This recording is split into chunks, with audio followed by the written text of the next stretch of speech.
جس پہ میں دیکھ رہا تھا کہ جو جرمن چانسلر اولف شولوز ہیں انہوں نے ڈاکٹر جے شنکر جو بھارت کے منسٹر فار ایکسٹرنل افیئر ہیں ان کو کوٹ کیا اور کہا کہ یورپ جو ہے اس کو اس مائنڈ سیٹ سے باہر نکلنا چاہیے. انڈیا نے تو ایک پوزیشن کلیئر کر لی اور یورپ نے اس کو سبسکرائب کر لیا. جو ہمارے ملک کے اس وقت حالات ہے، ہم ایک دیوالیہ ملک کے رہنے والے ہیں. آپ نے سنا ہوگا ڈیفالٹ ہو رہا ہے یا دیوالیہ ہو رہا ہے یا میلٹ ڈاؤن ہو رہا ہے، وہ ہو چکا ہوا ہے. اب ہوا یہ ہے کہ سننے میں یہ آ رہا ہے، دیر از اے نیوز خبر ہے کہ پاکستان اس سال 23 مارچ کو یہ ملٹری پریڈ جو ہے وہ نہیں کر رہا. ریزن بیہائنڈ از کہ فائنینشیل کرنچ بہت زیادہ ہے. بھائی ورجن ایئر وہ سب بند کر دیا ہے، ابھی ایئر لائنز بند ہو رہے ہیں اس لیے کہ کوئی ادھر آ کے انویسٹ کرنا ہی نہیں چاہتا. لیکن ایک بات انتہائی واضح ہے کہ پاکستانی قوم اس بات کو ماننے پہ تیار ہی نہیں کہ یہ دہشت گردوں کا حملہ ہو رہا ہے. اس وقت وہ کہتے ہیں کہ یہ سٹیج ڈرامہ کروایا جا رہا ہے I S I internal wing کی طرف سے، ڈرٹی ہیری پارٹی کی طرف سے الیکشنز کو ڈیلے کروانے کے لیے. یہ بیسیکلی اس وجہ سے اس سال کی جو ملٹری پریڈ ہے وہ آپ سمجھ لیں کہ نہیں ہو رہی. ادھر سے اگر آپ کو پتہ ہے، آپ بھارت کو دیکھیں، بھارت تو بہت زیادہ پیسہ لگا رہا ہے، تقریباً $76 بلین کا ان کا ڈیفینس بجٹ ہے. یہ جو پلیٹ فارم ہے یہودیوں کا اونڈ ہے اور چلانے والے ہندو ہو گئے تو دونوں ہی کافر ہو گئے. تو پورا کافروں کا پلیٹ فارم ہو گیا. تو مطلب پاکستان کو اس کو چھوڑ دینا چاہیے. ہیلو فرینڈز، جے ہند. ہندوستان اسپیشل میں آپ کا سواگت ہے دوستو. جیسا کہ دوستو آپ نے کلپ میں دیکھا، پاکستان کے حالات بد سے بدتر ہوتے چلے جا رہے ہیں. اب یہ خبر نکل کر سامنے آ رہی ہے کہ 23 مارچ کو پاکستانی آرمی کی ہونے والی ملٹری ڈے پریڈ رد ہو گئی ہے. یہ فیصلہ پاکستان کے آرتھک حالاتوں کو دیکھ کر کیا گیا ہے. پاکستانی میڈیا یہ چرچا کر رہا ہے کہ ایسی خبریں صرف پاکستان سے ہی آ سکتی ہیں. دوسری طرف بھارتی ودیش منتری ایس جے شنکر کی زبان آج پورا یورپ بول رہا ہے. اس وقت جرمنی میں سیکیورٹی کانفرنس ہو رہی ہے. اسی کانفرنس میں جرمنی کے چانسلر نے بھارتی ودیش منتری دوارا کہی بات کوٹ کی ہے. انہوں نے بالکل وہی بات کہی جو پچھلے دنوں بھارت کے ودیش منتری نے یورپ کے بارے میں کہی تھی. پاکستانی میڈیا جرمن چانسلر کو ایس جے شنکر کی کاپی کرتے دیکھ سکتے میں ہے.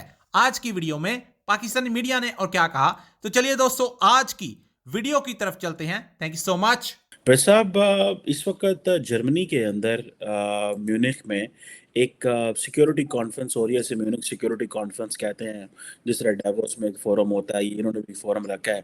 جس پہ میں دیکھ رہا تھا کہ جو جرمن چانسلر اولف شولوز ہیں انہوں نے ڈاکٹر جے شنکر جو بھارت کے منسٹر فار ایکسٹرنل افیئر ہیں ان کو کوٹ کیا اور کہا کہ یورپ جو ہے اس کو اس مائنڈ سیٹ سے باہر نکلنا چاہیے کہ جو یورپ کے مسئلے ہیں دنیا کے بھی مسئلے ہیں، اور جو دنیا کے مسئلے ہیں وہ یورپ کے مسئلے نہیں ہیں. تو یہ جرمن چانسلر نے ڈاکٹر جے شنکر کو کوٹ کیا، حالانکہ ڈاکٹر جے شنکر وہاں موجود نہیں ہیں، اور تھوڑے دنوں میں بلکہ جرمن چانسلر شاید انڈیا بھی جا رہے ہیں، شاید اس مہینے.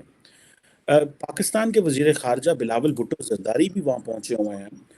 آپ کیا سمجھتے ہیں کہ اس وقت جیسے کہ پاکستان کے فائنینشیل چیلنجز ہیں، کراچی میں آج ایک بہت بڑا کل دھماکہ ہوا ہے، پولیس جو ہے وہ اس کی لائن کے اوپر حملہ کیا دہشت گردوں نے.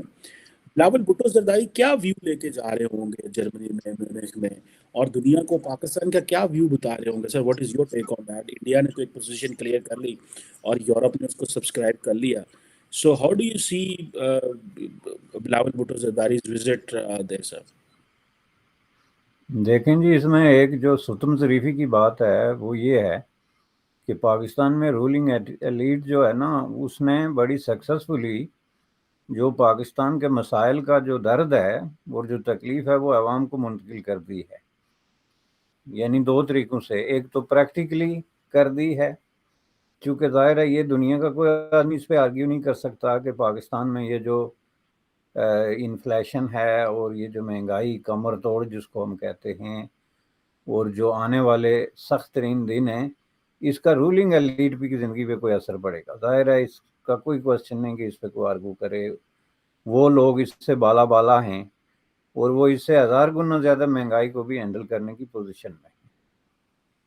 ایک چیز یہ ہو گئی جو کہ ایک پریکٹیکل آپ سمجھ لیں کہ عوام کا بہت بڑا ایک پرابلم ہے. اس کے اوپر جو آئی ایم ایف کے ساتھ ان کی ادھوری قسم کی ڈیلنگ ہے، جس کی ایک دہشت ہے عوام میں کہ اگر ہم آٹا آج نہیں خرید سکتے تو اگر مزید جو ہے وہ انہوں نے شرطیں مان لی تو ہم کدھر جائیں گے؟ اب ہوا یہ ہے کہ سننے میں یہ آ رہا ہے، دیر از اے نیوز خبر ہے کہ پاکستان اس سال 23 مارچ کو یہ ملٹری پریڈ جو ہے وہ نہیں کر رہا.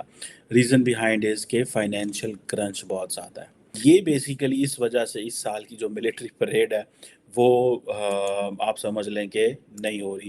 ادھر سے اگر آپ کو پتہ ہے، آپ بھارت کو دیکھیں، بھارت تو بہت زیادہ پیسہ لگا رہا ہے، تقریباً $76 بلین کا ان کا ڈیفینس بجٹ ہے ایز پر دا سپری. ٹھیک ہے جی، جس میں اور ڈیفینس بجٹ انہوں نے بڑھایا بھی ہے. ابھی سپری کی میرا خیال ہے 2023 کی رپورٹ آئے گی تو پتہ چلے گا. ویسے جو SIPRI Stockholm international peace research institute ہے، that is based in Sweden, جس میں یہ کہا گیا تھا کہ جو دنیا کا ملٹری ایکسپینڈیچر ہے وہ $2 ٹریلین سے زیادہ جو ہے وہ پہلی دفعہ چلا گیا. $2 ٹریلین دنیا جو ہے وہ ڈیفینس پہ لگا رہی ہے. ظاہری بات ہے اس پہ زیادہ پیسہ جو ہے امریکنز لگاتے ہیں. سو یہ بیسیکلی وہ جو اتنا زیادہ پیسہ انڈینز لگا رہے ہیں ملٹری ماڈرنائزیشن میں، جس میں یہ نہیں ہے کہ کوئی بہت زیادہ چیزیں جو ہے امیڈیٹلی اوور نائٹ ہو گئی ہیں. اب میں ایک اسی کی رپورٹ دیکھ رہا تھا، سپری کی دیکھ رہا تھا ملٹری ٹیکنالوجی کے حوالے سے، جس میں انڈیا کا کیس اسٹڈی تھا. تو اس میں یہی تھا کہ جو ملٹری ریسرچ اینڈ ڈیولپمنٹ ہے انڈیا کے اندر وہ تیزی سے بڑھ رہی ہے. چند دن، چند ہفتے، نہیں تو چند مہینے پہلے نیا اس کو لفافہ پہنا کے، نیا لباس پہنا کے وہ آپ کو بتا رہے ہوتے ہیں. تو یہ بھی اس کو لازمی طور کے اوپر دیکھ رہے ہوں گے. فوجی حاضر سروس سینئر افسران کا کہنا ہے کہ یہ سٹیج ڈرامہ ہے. 90% جو اسلحہ برآمد کیا گیا ہے وہ بھی باقاعدہ طور کے اوپر ڈرامہ ہے، فیک فکٹیشس ڈرامہ ہے. یہ سرونگ آفیسرز مجھے بتا رہے ہیں جو کراچی کی انٹرنل سیکیورٹی سچویشن کو سمجھتے ہیں. آگے واللہ العلم کے حق سچ کیا بات ہے، لیکن ایک بات انتہائی واضح ہے کہ پاکستانی قوم اس بات کو ماننے پہ تیار ہی نہیں کہ یہ دہشت گردوں کا حملہ ہو رہا ہے اس وقت. وہ کہتے ہیں کہ یہ سٹیج ڈرامہ کروایا جا رہا ہے ISI انٹرنل ونگ کی طرف سے، ڈرٹی ہیری پارٹی کی طرف سے الیکشنز کو ڈیلے کروانے کے لیے. عزیزان من، میرا اس معاملے کے اندر کافی تجربہ رہا ہے، اور یہ جو پھر دہشت گرد کہاں سے آتے ہیں، اکثر ان میں سے وہ لوگ ہوتے ہیں جو کہ قید کئی سالوں سے رکھے گئے ہوتے ہیں، اور ان کو پھر قید خانوں سے نکال کے، سکے سڑے سڑے بیچارے ہوتے ہیں، ان کو قید خانوں سے نکال کے اسی طرح گندا مندے حالات کے اندر لے جایا جاتا ہے. کہیں پہ جو ہے ان کو ڈال دیا جاتا ہے، انکاؤنٹر کرا دیا جاتا ہے اور بتایا جاتا ہے کہ یہ دہشت گرد ہے، اور ان کی لاشیں دکھا دی جاتی ہیں کہ یہ طالبان ہم نے مار دیے ہیں. یہ طریقہ ہوتا چلا آیا ہے آج دن تک. اور اس وقت جو کچھ بھی ہو رہا ہے، یہ اگر صحیح بھی آپریشن تھا، میں اس کے اوپر کوئی ورڈکٹ نہیں دوں گا اس وقت تک میں کوئی ورڈکٹ نہیں دوں گا اس کے اوپر. لیکن میں آپ کو صرف بتا رہا ہوں کہ میرے پاس جو باوثوق ذرائع سے باوثوق معلومات پہنچی ہیں، لوگوں نے کیا کہا ہے، اور یہ حاضر سروس فوجی افسرز یہ کیا کہہ رہے ہیں، یہ میں آپ کو بتا رہا ہوں. اس ساری صورتحال کے اندر ایک بات جو انتہائی واضح ہے اور جو ورڈکٹ ہے وہ یہ ہے کہ پاکستانی قوم کسی طور کے اوپر بھی اپنی فوج اسٹیبلشمنٹ کے اعلیٰ باسز کے ساتھ نہیں کھڑی ہوئی.